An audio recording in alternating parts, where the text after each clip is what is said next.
Dual agent ஸ்டைலுக்கு வணக்கம். Dual agent தகவல் என்னன்னு கேட்டிங்கன்னா, இப்போ ஒரு ஆண் பெண் இருப்பாங்க. அவங்களுக்கு எதில் வேணால் ஆசை வரலாம். பொருள் எதில்.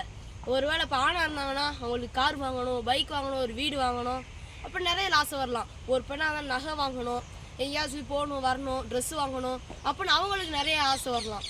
இதே மாதிரி ஒரு சில பேருக்கு சாப்பாடு, ஒரு சிலருக்கு மது அப்படின்னு ஒரு ஆசை வரலாம்.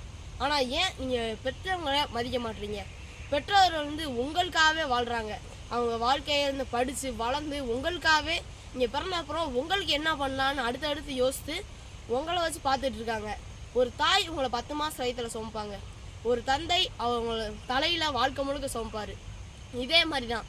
அதனால் நீங்களும் வெளில போயிட்டா உங்கள் பெற்றோர்கள் மதிக்காமல் நீங்கள் வெளில போயிடக்கூடாது. இந்த மாதிரி நீங்கள் ஒரு மனுஷனை உங்கள் உலகத்துக்கு கொண்டு வந்த உங்கள் பெற்றோர்களை நீங்கள் எப்படி இந்த ஒரு பொருள்களை ஆசைப்படுறீங்களோ அதே மாதிரி உங்கள் பெற்றோர்கள் மேலே ஆசைப்பட்டு பெற்றோர்கள் கவனம் பார்த்துக்கோங்க. இதே மாதிரி ஒரு தடவை ஒரு மகன் அவங்க அம்மாவை அனாதை ஆஸ்பத்திரியில் விட்டுற போது அவங்க அம்மா ரொம்ப நாள் அவன் அப்பாவை பார்த்துட்டு போவான் பையன். ஆனால் ஒரு 2 மாதம் 3 மாதமாக வரவே இல்லை. 3 மாதம் கழிச்சு வந்தப்போ அவங்க கேட்டிருக்காங்க, பா நீ எனக்கு இங்கே கொஞ்சம் பெட்ஷீட் வாங்கி கொடு, அது மட்டும் இல்லாமல் இங்கே சாப்பாடு உடனே கெட்டு போகுது, இங்கே ஒரு ஃப்ரிட்ஜ் வாங்கி கொடு அப்படின்னு சொல்லி இந்த ஜன்னலில் மாட்டி கொடு, ரொம்ப குளிரும் அப்படின்னு சொல்லியிருக்காங்க.